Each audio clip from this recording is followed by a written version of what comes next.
Damn, Ingenious made the beat.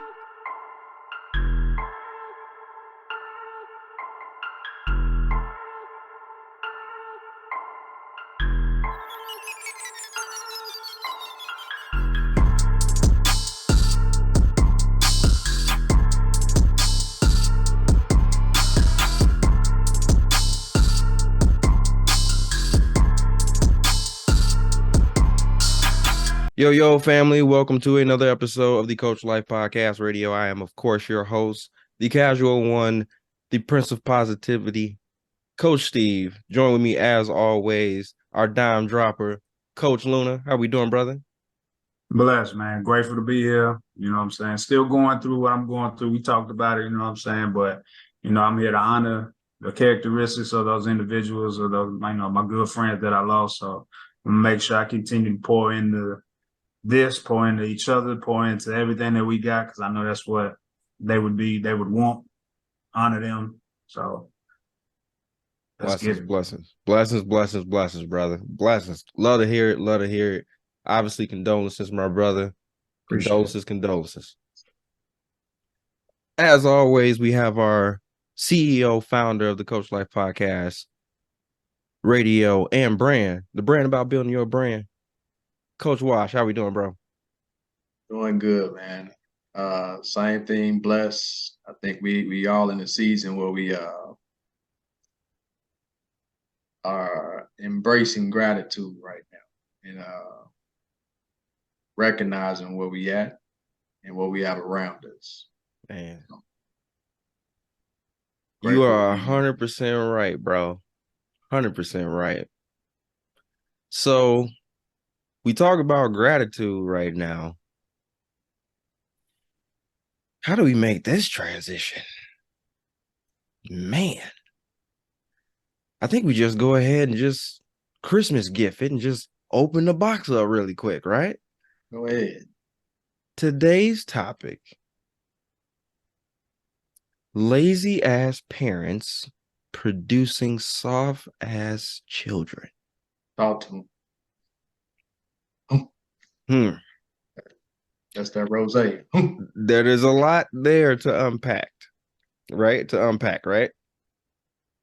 unpacked and unpacked.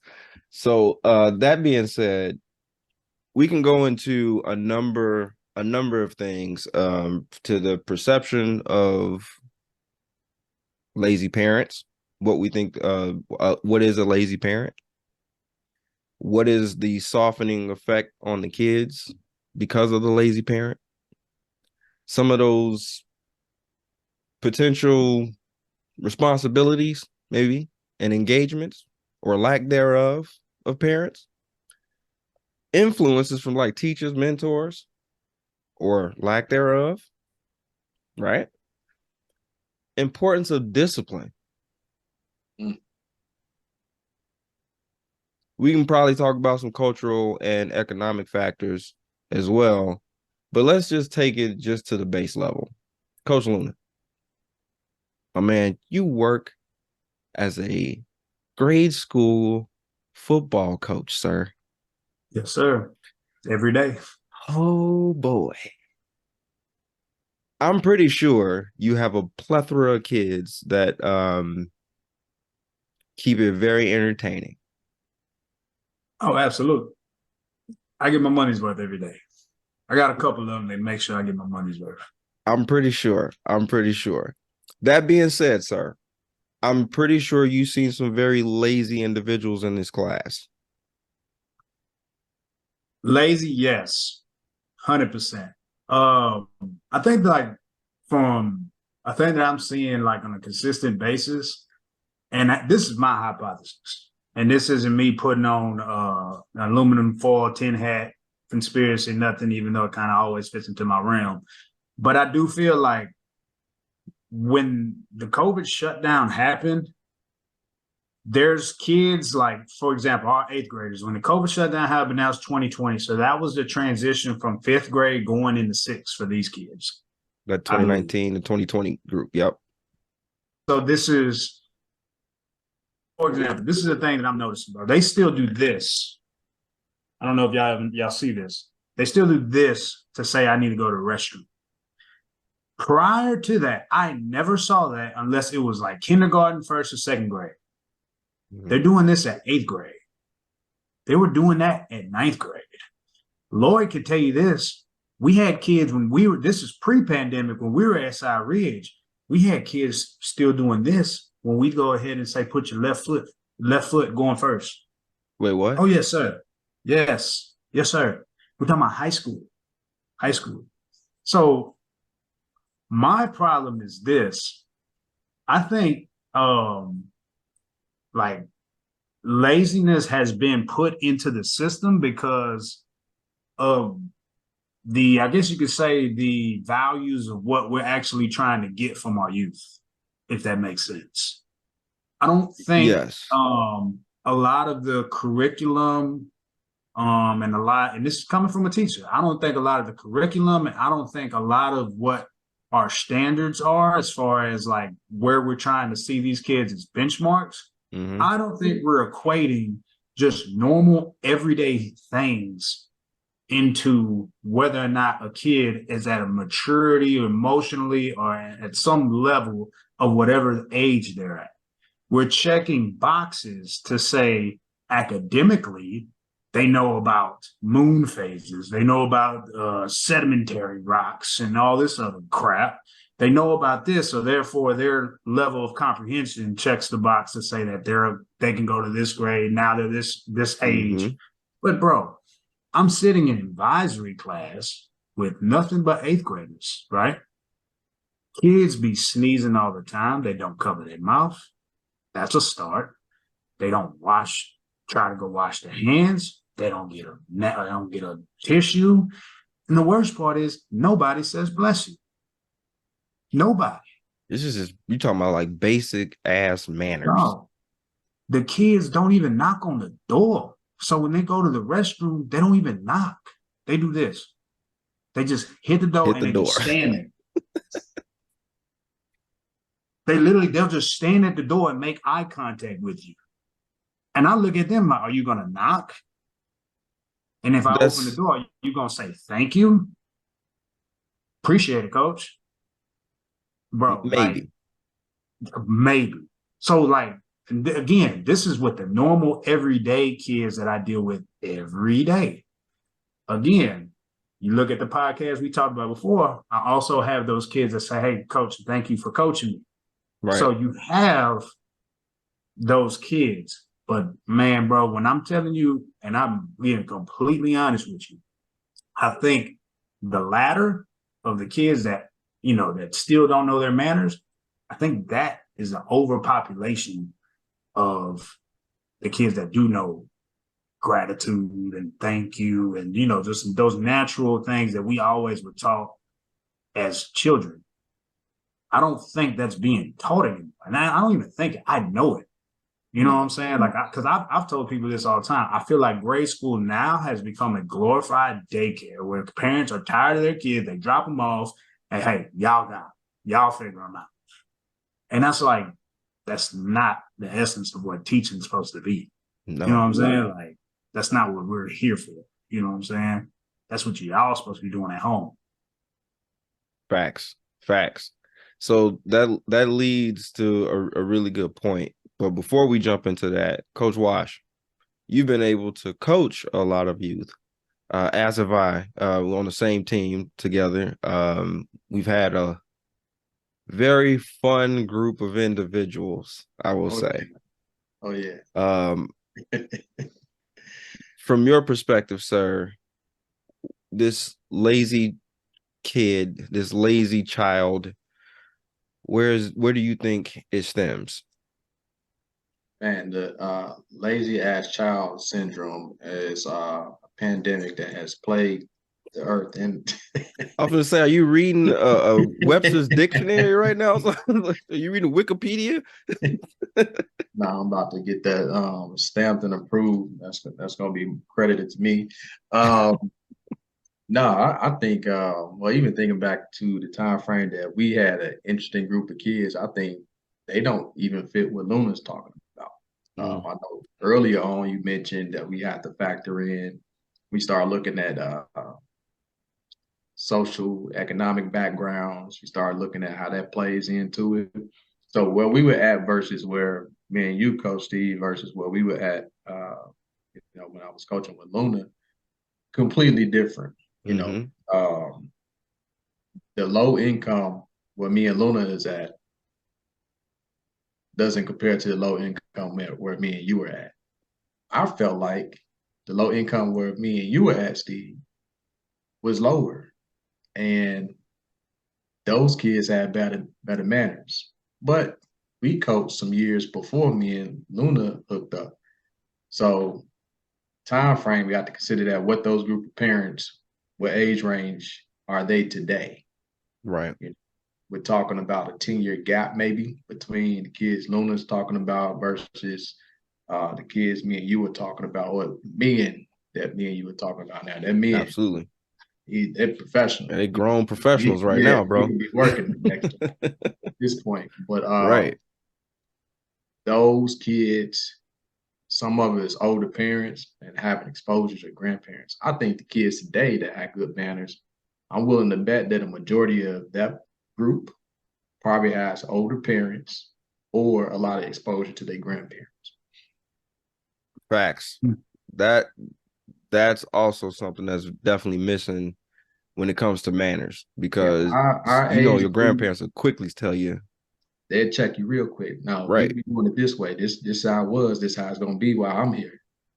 Long as I got breath and me and you around me, yeah, you're gonna watch your mouth. You're gonna say bless you. You're gonna that right there is the reason why I ain't got another tattoo. Mama Ruby told me straight up, I will shoot you if you get another tattoo. I said, say less. I will not try you. I'm not trying to figure you out. Check, still old. You ain't seen a gun. She got one. Oh, she got some. I know that for a fact. Well, we talked about this before. The same way social media and all this technology today affects the kids, we got to realize who gives them access to it. And I'm going to call it like it is, the lazy ass parent syndrome, AKA hot potato ass parent syndrome. That means we quick to, I'm going to get the baby out my way. You pass it to the TV, pass it to the device, pass it to something else, and that's what we're dealing with now. They got access to stuff to whatever. Yeah, gonna pass the kid over here. And so all of that's lost in the sauce because you ain't taking time to address none of that. They sitting there over there on the video game, sneezing, coughing, not covering their mouth, and you ain't checked them on it because you passed them off to the device to get out. Hoping that the device does it. So all the everyday, whatever time your parents used to have with you to check all of this is gone. Everybody consumed with having to do whatever responsibilities that they got to go ahead. You passing off to somebody, or not somebody, or something that lacks substance and value. So everything that we used to is gone. That's why I said, like, most of them kids you talk about, Luna, probably have grandparents around or just some older parents. They had them a little bit later. They still handing down some of those old school ways. I feel like too, the other piece of this is the important piece of to circle all this together, to tie everything back together, is the more the engagement from active, engaged parents or mentors or teachers or whomever, right? The more resilient, more well-rounded person that child is going to become. They have a lot more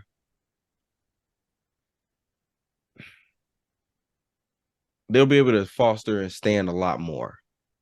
That's something that I've seen like really quickly as a coach, is that those kids that don't have somebody there to help challenge them and help push them and motivate them, like those are the ones that are quick-tempered. Those are the ones that, end up failing at something, and now it's everybody else's fault. Or the joker that's on the team, so on and so forth. Like I've seen that so many times. And then when you dive deep into that player and into their psyche and to their background and like, what kind of fuels them, it kind of always circle back to like, yeah, dad not here or mom not here or it's only grandma or it's only granddad or it's only auntie or uncle. Like then you start to understand it a whole lot more. So See, but I'll say this though. I have not seen my dad since I was 4. All right. So I don't I don't I don't let a kid try to give that excuse.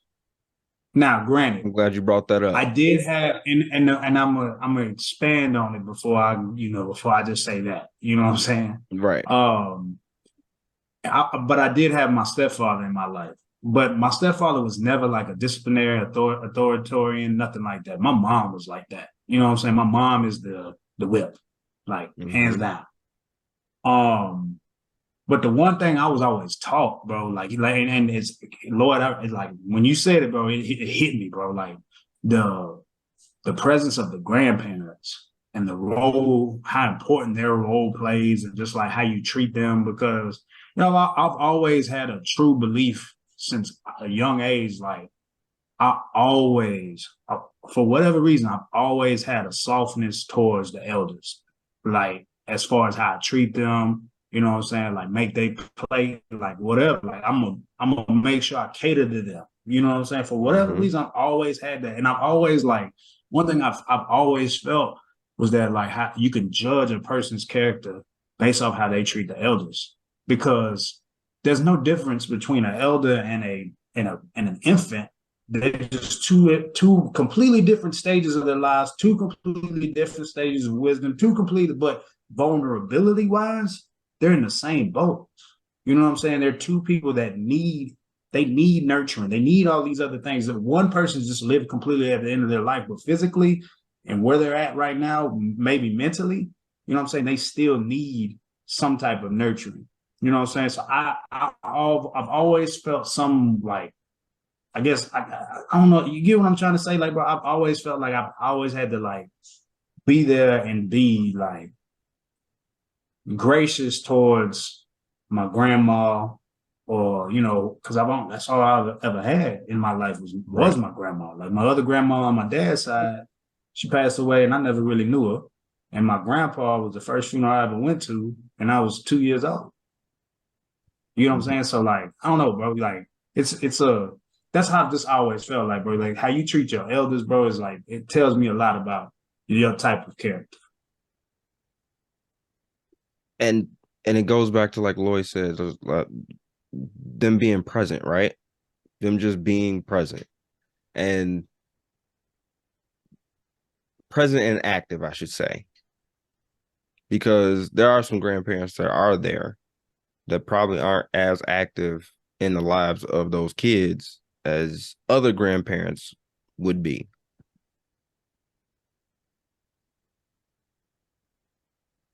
So Wisdom, shared wisdom. Yeah. what was it? What'd you say, Luna? Shared wisdom. Exactly. That tribal knowledge is what I always heard, always called, right?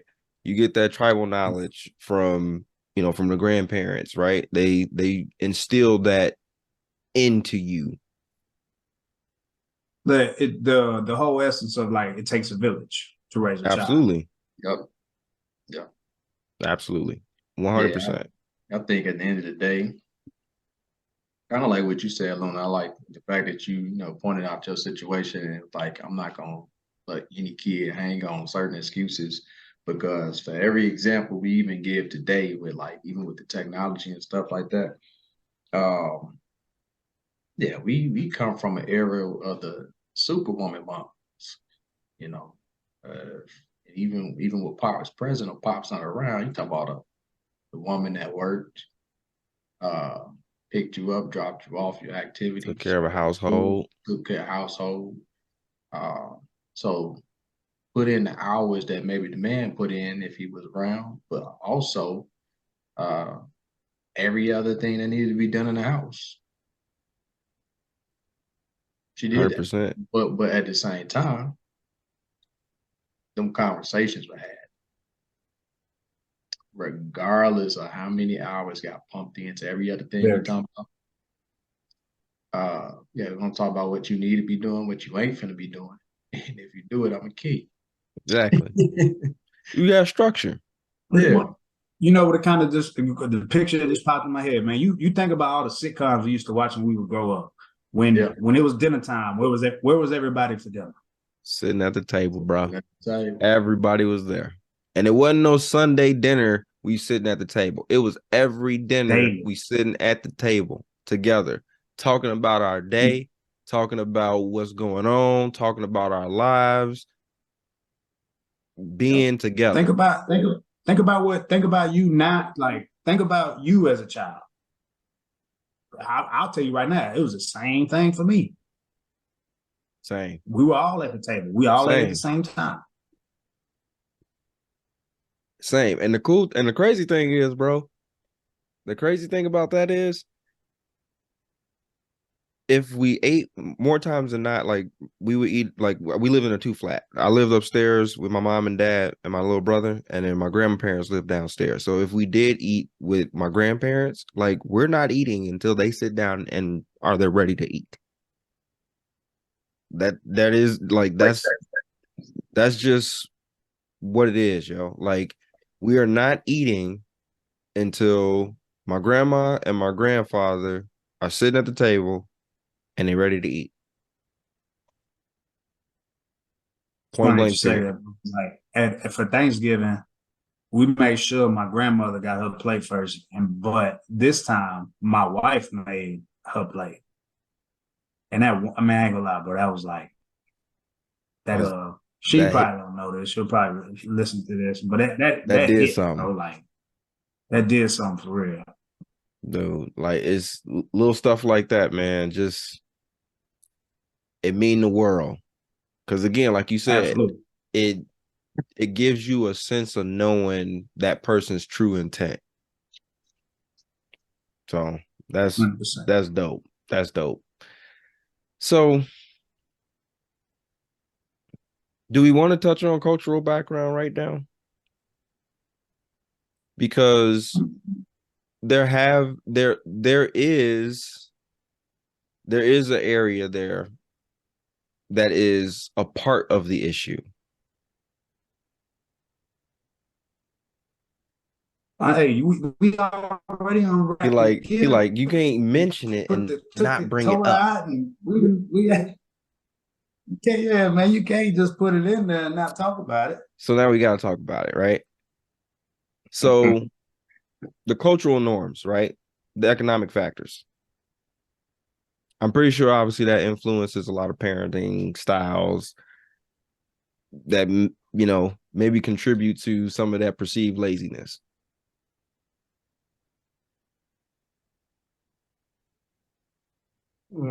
I think so. Do you feel like? I think so. So I'll say this, and you know, I'm not a parent yet, so I can't tell you exactly what my parenting style would be. You know what I'm saying? But from a coaching aspect, you can't coach me the same way you could coach a kid today. 100%. You could, the way I was coached in 2005 to 2014. You're going to jail. You're going to jail. You're going to jail. You're gonna be on the bad end of social media. You're gonna get bashed. Kids gonna hit the high school transfer portal, even though that doesn't exist. But that's where it's at right now from a coaching aspect. So I can only talk from there. Even with my kids, as far as like in class, I'm not about to yell at these kids. You know what I'm saying? Like it does nothing. It does absolutely nothing at these kids. Now they'll literally laugh in your face. They'll laugh in your face. 8 in the morning, eating hot Cheetos. They know what you can and cannot do. They know they Exactly. got the leg up in the They situation. know that they got you. If you go ahead and get a little bit too overboard, they got you. So you have to go ahead and like, I wouldn't say preach, but you have to have like a concrete and explain Hmm. and show them why. Like everything has to be damn near like a dissertation, just so that they can realize, all right, maybe I am wrong as the child. Like, because of course that self-realization does not exist in the mind of a 12 to 17-year-old. You know what I'm saying? Like it just Wrong. scientifically proven I the mean, at the end brain of at the that day, point does not understand. yeah, I mean, at the end of the day, it's still going to circle back around to the hot potato ass parents saying, they tossed them over to you and didn't put no fear in them themselves. See, what did our parents do? They threatened your life. You wouldn't dare do You something that you knew was going to be reported back to your mother or your father damn when we were right. coming up. Because when you got home, you know it could be your last day. That's how it was presented. Or at least you Brought felt you in. like it. You felt like it. I brought you in this world. I'll take you. It's you over know, with for you. yeah, but you can't even parent the same too though. So that goes back into society. But even so, it's a lot of now I'm gonna go into what we were talking about when we talk about parents today. What did you say when we were talking before in the text message? The statement. Oh, the quote? Yeah, what's the Yeah, look, I quote? got it right here. I already had it pulled up. I was gonna say you gotta read that. Hold on. Give me one. So I got to scroll. There it is. The key is to teach your kids everything you didn't know, not give them everything you didn't have.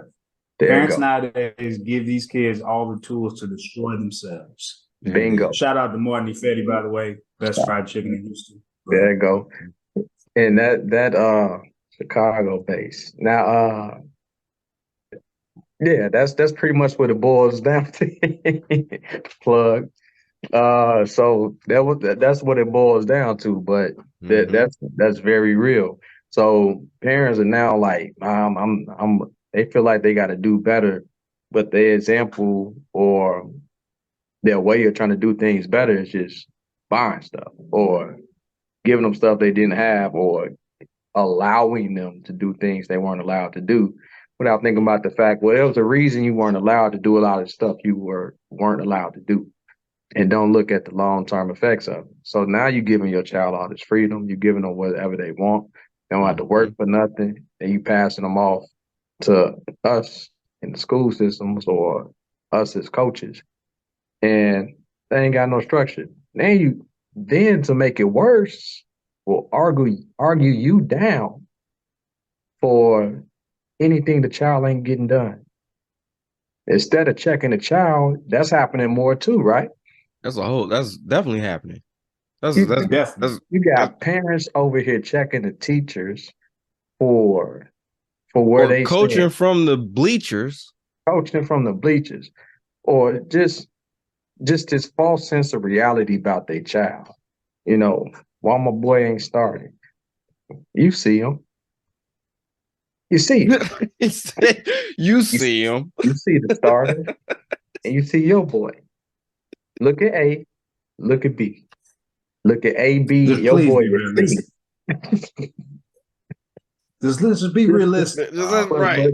but at the same time, instead of like going back, like you said, back to the quote, giving them tools. All right, listen to coach. All right, this is what you need to work on. Let's have a real conversation. This is what you need to work on. These are the things they can do, and these are things we work on with them all the time. Now, you as a parent, you can go and try to stretch your resources and be like, yo, put my child in this camp. I'm gonna get them this additional training. We finna get some weights at the crib. Just do something.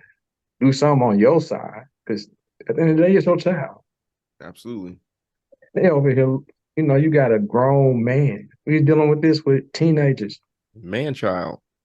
Because that's what 17, you're 18 year creating. olds, 19-year olds. And we still over here having to coach them up like this little league. Man, I remember when we were St. Captain Steve and our basketball coach, man, you talk about the stuff you can't do today.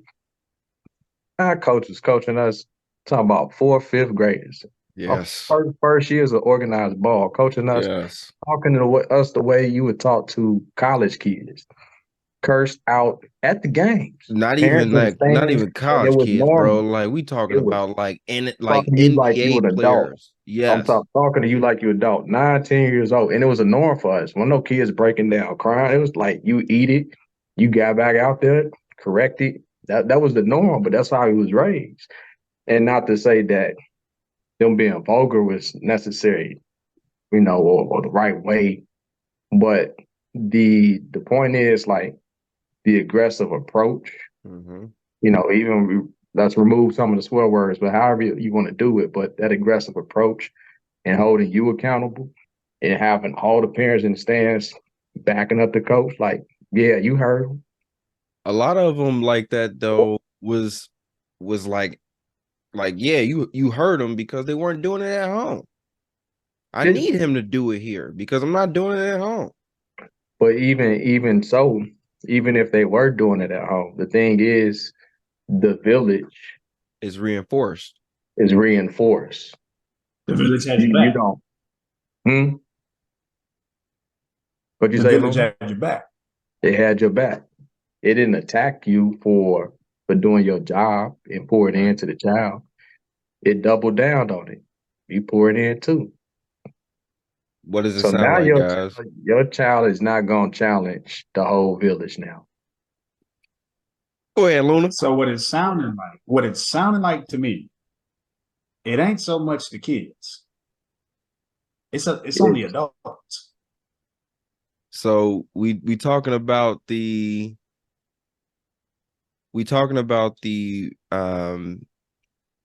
surface level of this call of this issue, right?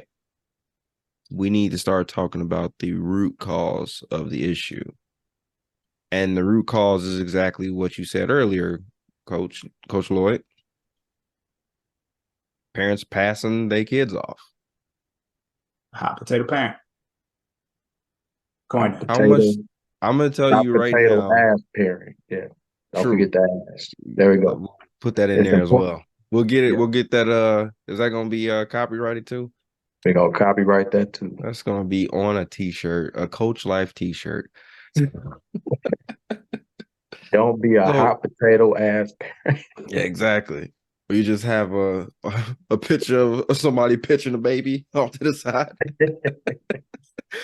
So right. So that hey, you need to make that a shirt, by the way. I would definitely wear that. I'm about to draw it up. There we go. So we talk about the parents. Let's go back to the parents. Do you think it has more to do with their lack of upbringing or their lack of trying? I'm gonna blame society now because the we just got done talking about the grandparents now, and we just praise the hell out of the grandparents. So the only ones left are today's hot potato ass parents that chose not to continue the very roots that made them what they are today. And it ain't the grandparents' fault, but there was a shift. And we keep talking about the technology and the kids, but at the end of the day, the technology seems like it has done more damage to today's parents. It's made it That easier. child, it's made it It's easier. it's made it easier for It's some made them parents to lazy. escape. That's what it's Yeah, done. yeah. That And I'm that's why even now, I talked about this before. You don't see much separation between the last two generations.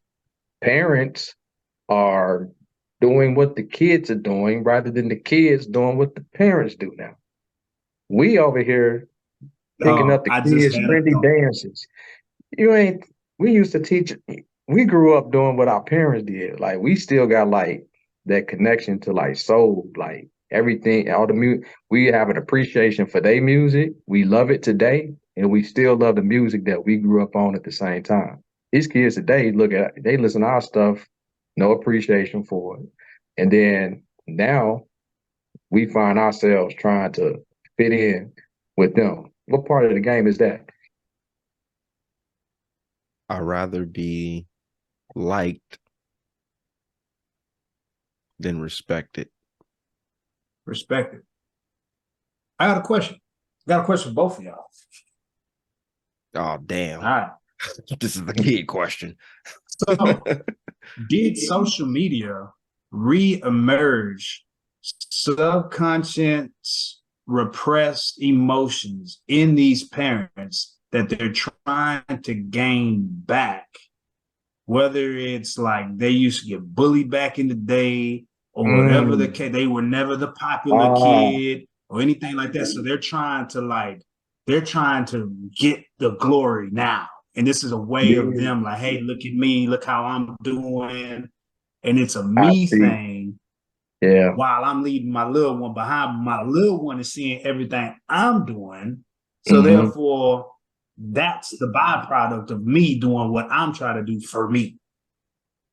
You hit the nail on the head. I'm gonna sum it up with another. Hey, we got a lot of stuff to copyright, so I call this the Never Neverland Michael Jackson ass parent. All right, Jackson What? 5, Jackson What? 5, Little Mike ass I gotta hear parent. this. All right. What? Well, that was pretty much Michael Jackson. You know what I'm saying? Well, that's what you just Yes. described. He was still trying to live out the childhood he never had as an adult, which is why he was the way he was when he got older, because it was robbed from him.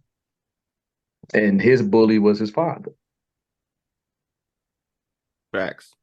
And so he turned his house into a damn kiddie land.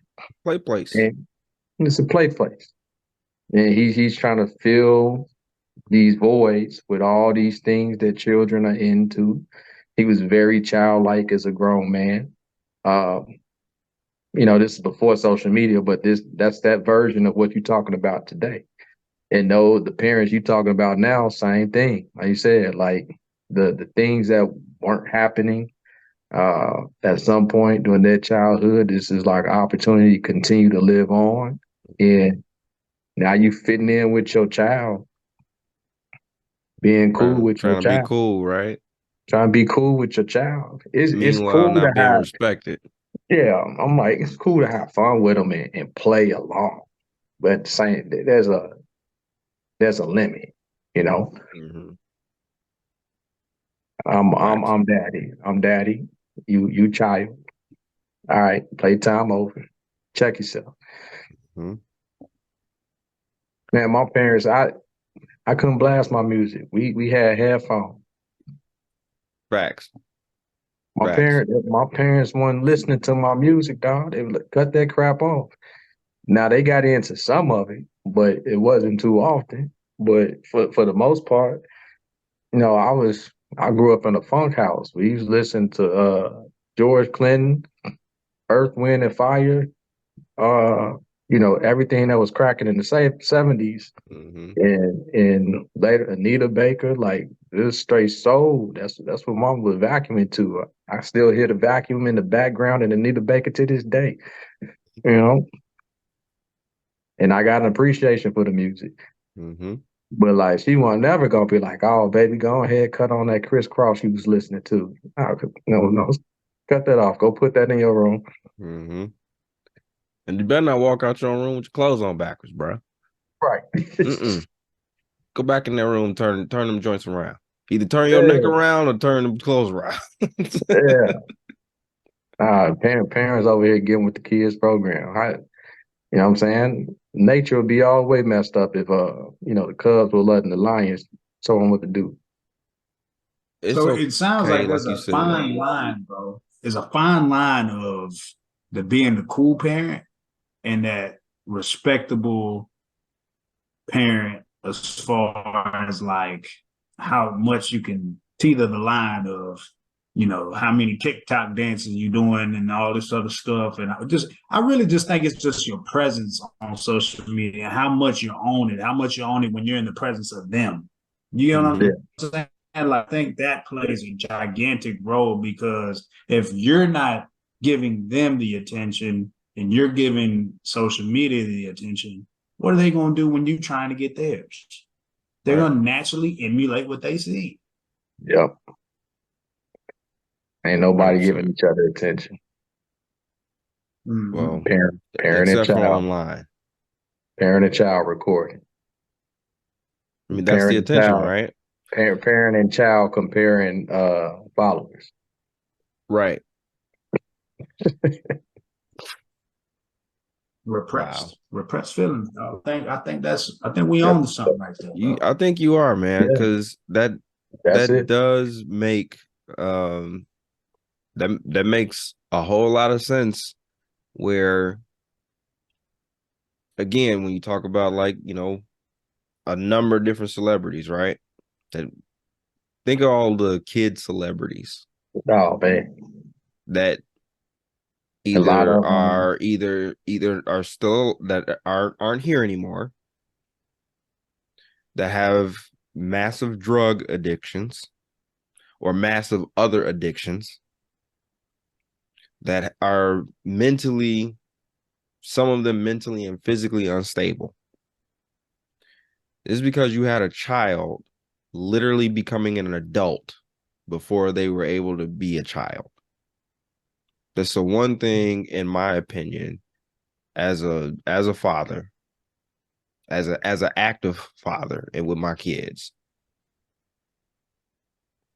I don't want to give my kids we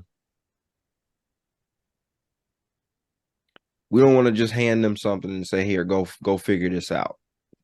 Go do this. Like, I want to be engaged. I want to be involved. I want to be there with them and stuff, and making those conscious efforts to do those things.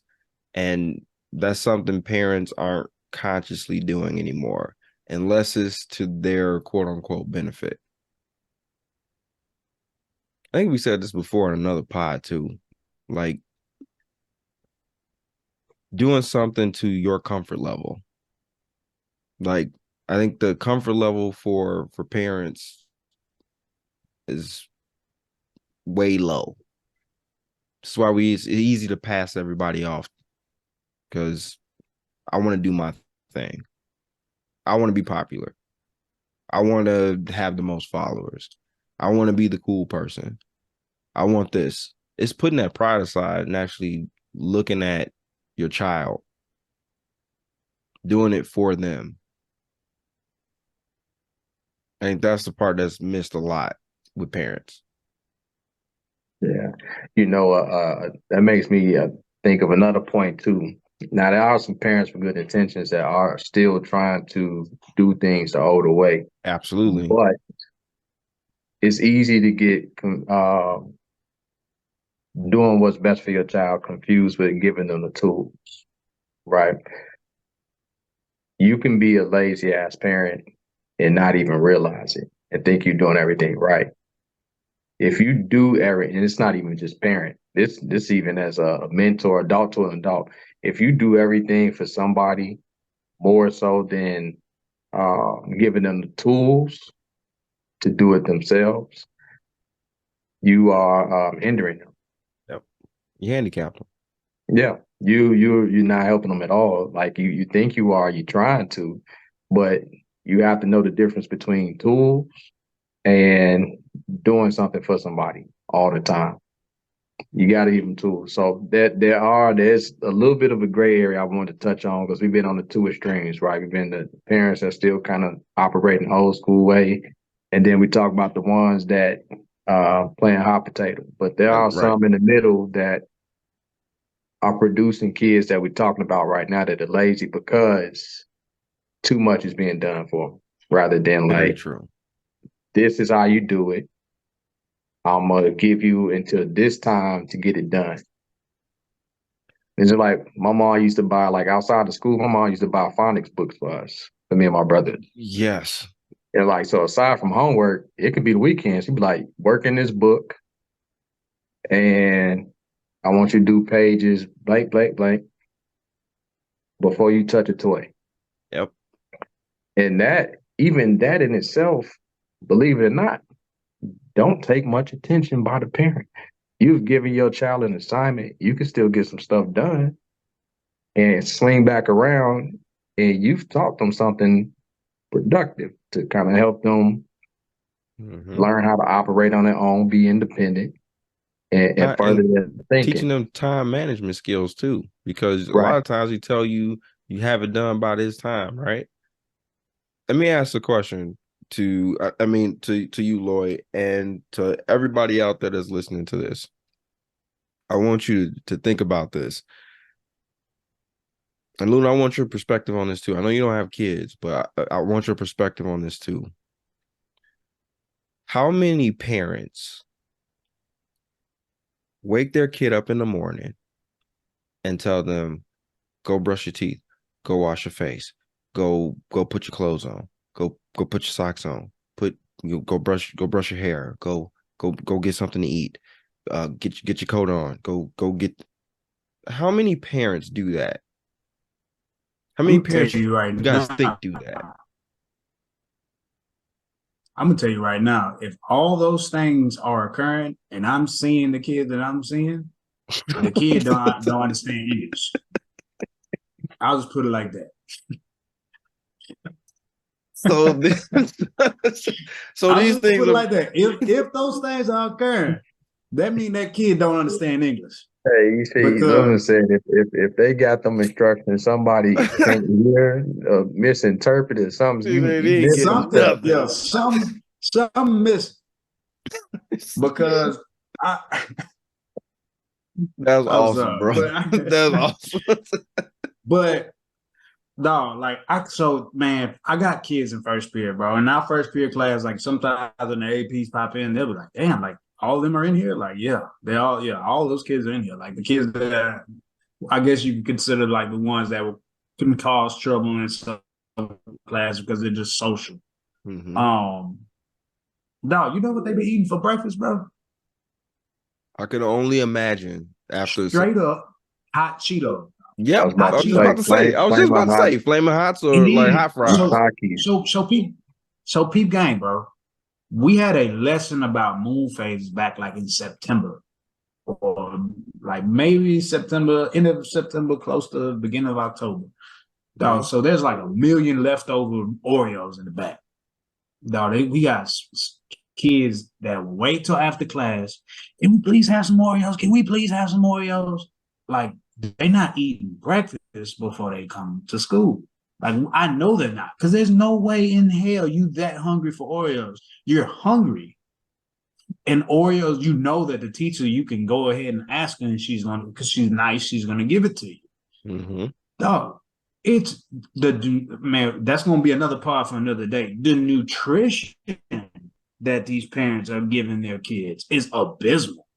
It's borderline like If Guantanamo Bay. Like y'all should be ashamed of yourselves for what y'all feeding these kids. if they're getting food is what you that we got to remember that too. If And that's a whole nother story. absolutely, but Lloyd, I gotta ask the question, bro. Like when you were a kid, like did your mom have to like tell you all of those things? No, there's a point where the steps don't have to be repeated. By the time, by the time I was in fifth grade, that's right, that's around when we left. I was getting my younger brother ready. He was three years under me, by the way. So he in second grade at that point. I was getting myself ready. I was getting him ready, and make sure we ate, got dressed, and walked to school with no supervision because Pops was third shift. He had came in the house. He was asleep. Mom's left before we even woke up. So there was no one to even repeat that. That had already been ingrained by the time I was 10, 11 years old. Mm-hmm. And I'm over here showing somebody younger than me what to do and got them on the schedule. Yeah. And by the time I went to middle school, schedule's different. So I'm out the house sooner. So guess what? That now third grader, he is doing it on his own because by the time I leave, he's getting up and he got to get himself out to school himself. Yep. You also Eric, taught the importance of hygiene. Right. yeah, yeah. He brushes teeth. Well, Get the now cold out of his eye. let's go back to era too. These kids have embraced being nasty collectively. Now you had to be clean where we grew up because you were gonna be a roast session. We didn't like being funky. You actually had to be clean around each other. That was a problem. Not just to the adults. Like if you weren't fresh and decently dressed, This was gonna be the worst it was day of gonna your be the life. bad day for you. It's Don't over with. what you what's that smell? Oh, get him. Well, if you don't All get eyes your shifted to you. Immediately. right away. Again, and I think this all takes me back. This all goes back again to the importance of discipline. The importance of discipline. Like, was that even a thing? Like, I remember, and I can tell you on countless times, and mom, if you're hearing this, sorry. My mom come in the room one time and tell you to get up. The second time she come in there, you're getting yanked out the bed. Yep. That's it. If Yanked you didn't out, want to pop. get yanked out the bed, you better have gotten up. Man, you yanked out with a whooping. +1. My mom said, we're leaving the house at 8:12, 8:15. You better be at the door ready to go at that time. No ifs, Figure ands, or it out. buts. Figure it out. Mine was that your ass better be out there at that bus because they headed to work already. So by the time that bus pull up, you know what time that bus gonna be. Your ass ain't out there and you ain't at that bus stop because it ain't gonna stop in front of your house.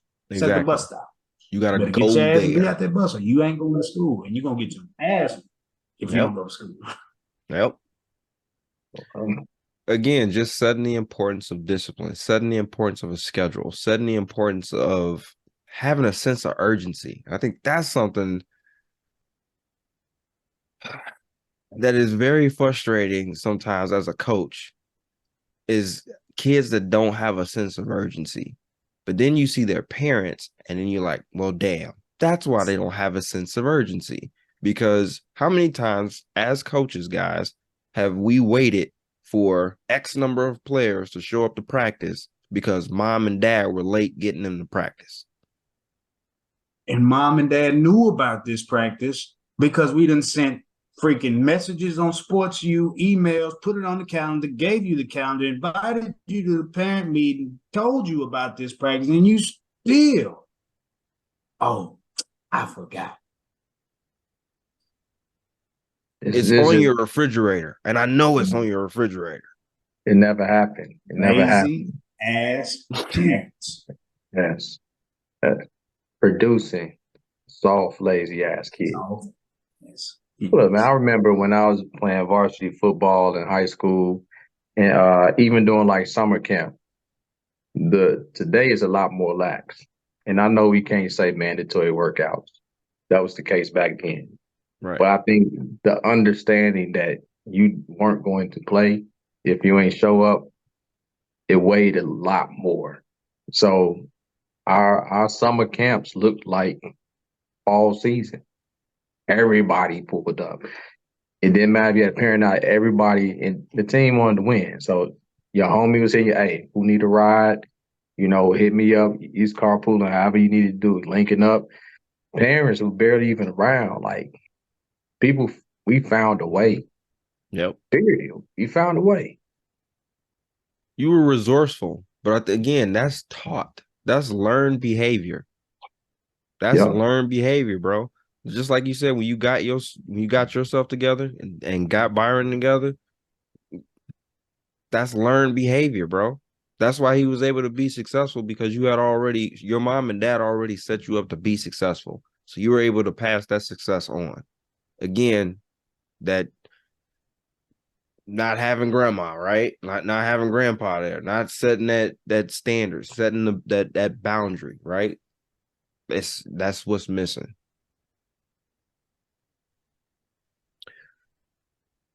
Let me let's circle back. I know we can probably talk about I know we've been talking about all the problems.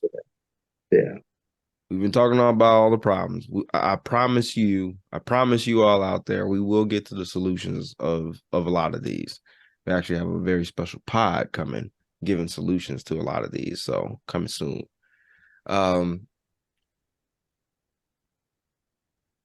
Coach Luna, where else can you see the issues with the parent? What else do we see issue-wise with parents in producing said soft, lazy ass children? I think it comes down to just that as an adult, understand what it means to be an adult, and understand as the role as a parent, how you should be perceived. And like I think we've all touched on it, like those, those subconscious feelings that all of a sudden are still coming back up, letting go of the pride. Really just like check yourself. Like if your kid is not doing or acting the way that you are thinking that you're raising your kid, then you're probably not doing your actions and how you're being perceived are not doing that exactly. Because at those developmental ages, 90% of how that child acts, in my opinion, and this might be scientifically proven, is imitation, learned behaviors, things that you're talking about. So if you're not liking what you're seeing out of your youngin', they're more than likely learning it from you, or if it is not from you, it's someone close to you. And that comes back to the village. It takes everyone. So that's why I do respect certain of my partners, bro. Like they only let their child be around certain people. Right. Like like my partner that got a daughter, he'll legitimately say, I'm not about to bring my daughter around just anybody, bro. Like I'm not like if it ain't me or like some other, some of us dudes that are like kind of got our stuff together.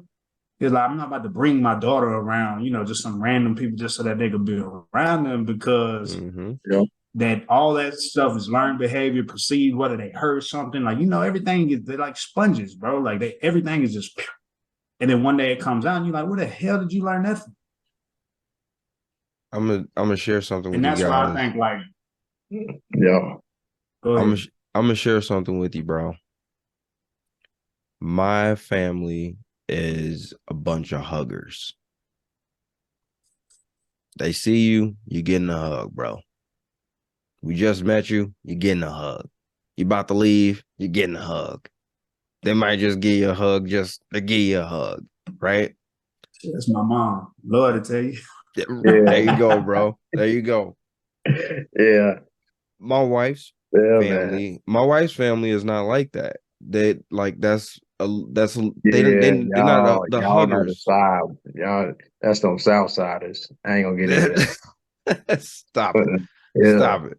But it's different for them. You know what I'm saying? So like when you like again, like my family, I know one of the biggest reasons like my mom does it is because she wants everybody to feel welcome. She wants everybody to feel, feel loved and feel like they got a shoulder, right? When I go over to my mother-in-law's house and every time I give her a hug and give him a hug, it's like, oh, like it was kind of like new almost, I guess you could say. Like none of the boyfriends would do stuff like this. I mean, please and thank yous and stuff like that. Like, yeah, they'd be somewhat respectful, obviously, but like it was different. That's the one thing that my father-in-law told me, like right off the rip, like you're different, like you're very different. And again, I have my grandmother and my grandfather. Well, I had my grandfather, and my mom and my dad, and being in the house. And I can tell you on one hand how many times I've seen them argue with each other. Now, again, they've probably argued a billion times over. But the fact that they decided to make sure that that's something that was not seen, that made an impression on me. So when I saw that in other households, it's like, that's not how it's supposed to be. You get a whole lot more stuff done if you're just able to talk, if you're able to communicate, if you're able to tell each other, how you feel about stuff. Like, feelings weren't foreign, but they weren't always guarded too. You know what I'm saying? Like, you were able to be yourself and didn't feel like, you had to be the tough guy. You didn't feel like, had to, do any of those things, right? So the point I'm pretty much making is it's important to have that foundation. And then when you find someone that doesn't have that foundation or don't have some of those pieces, right? Like you said, Coach Lloyd, those parents that are kind of in the middle, right? That or may not know if they're doing something right or wrong, right? That may be messing your kid up. Because hell, we ain't perfect. Nobody's perfect. I can tell you right now, I'm probably screwed my kids up numerous times by accident. We gotta keep having conversations. Absolutely. We gotta keep having conversations, right? But the point is just having and building that foundation and consistently having those open conversations. That's the one thing that I told myself that I'm going to do as a father is that I'm going to have more conversations, because as a kid, I didn't feel like I had a lot of conversations.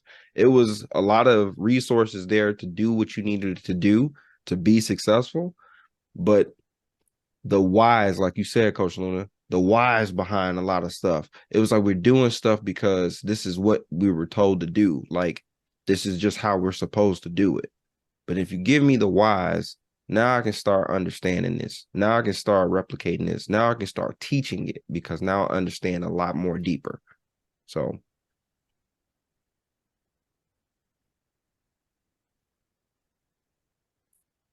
let's take it to the close, guys. I know we kind of chopped this up in 99 different ways right now. Close us out, Coach Wash. Lazy ass parents, kids. Close us out. Oh man. Without giving us solutions now, of course. No solutions. We got to come back for the solutions. Today was just defining what we were dealing with right now. We have lazy ass parents. We have lazy, soft ass children as a result. But taking a little bit more weight off of the children and recognizing that we need to do some correcting on the parenting side. And we'll talk about how to solve that problem. But at the end of the day, it takes a village. Simply put, without being specific, because what that village needs to do will be on the next episode. Coach Luna? 100%. 100%. Coach Luna? No solutions. You gotta come back for that. Like I said, I think it comes back to a lot of the things that we've talked about in previous podcasts. Just like as we talk about with men, as things that we need to do as reflection, self-reflection, and things like that. But kind of like checking ourselves as adults. Like, again, kids are only going to imitate. That's literally the developmental stages of what they do. They imitate, they emulate. Like they look up to you. And if your kid is not doing the things that you want them to do, I mean, check yourself. Can't blame these kids. Like I'm at the point now, especially now that I've came down to the middle school level, I don't blame the kids. I can't blame them. They don't know no better. Like they literally don't.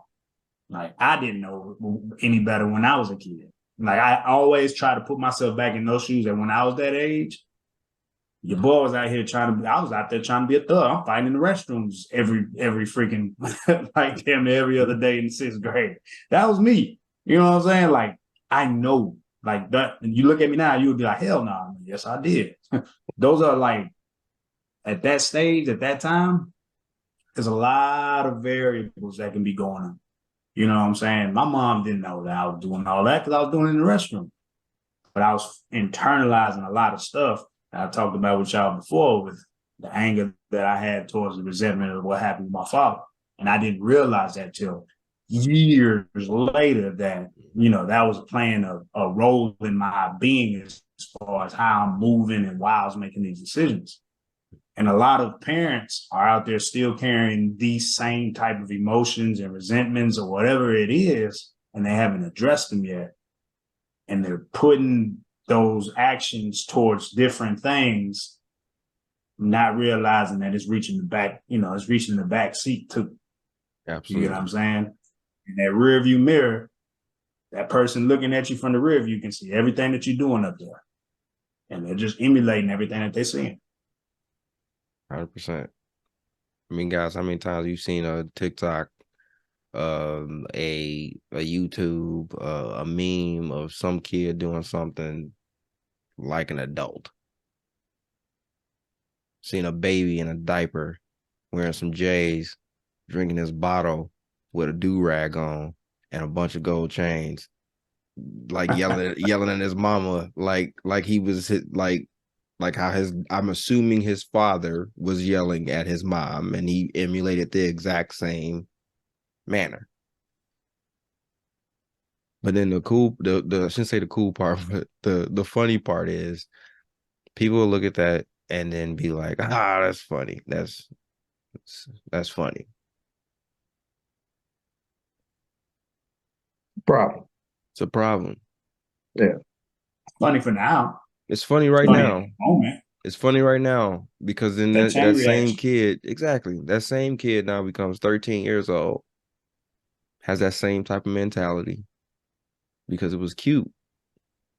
It was condonable at that time.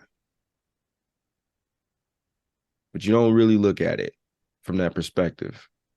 And that's the part that ends up messing them up in the long run. I think the biggest thing that I'm going to leave everybody with is learn to get out of your own way. If you can do that, if you can accept the fact that you're not always right, you can accept the fact that you can take coaching, that you should take coaching, that you should be involving yourself in a community, that you don't know everything, that you're always growing, you're always learning, and that somebody is maybe a little bit smarter than you. You've heard this 1,000 times. The smartest person in the room knows he's not the smartest person, or she is not the smartest person in the room. They know that.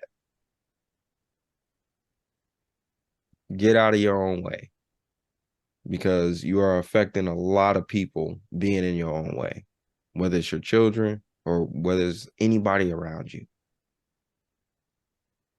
So I'll leave you guys with that. Oh.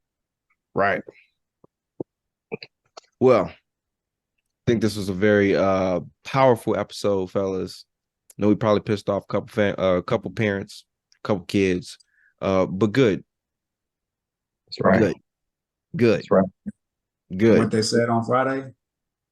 Come back. Come back. Come back.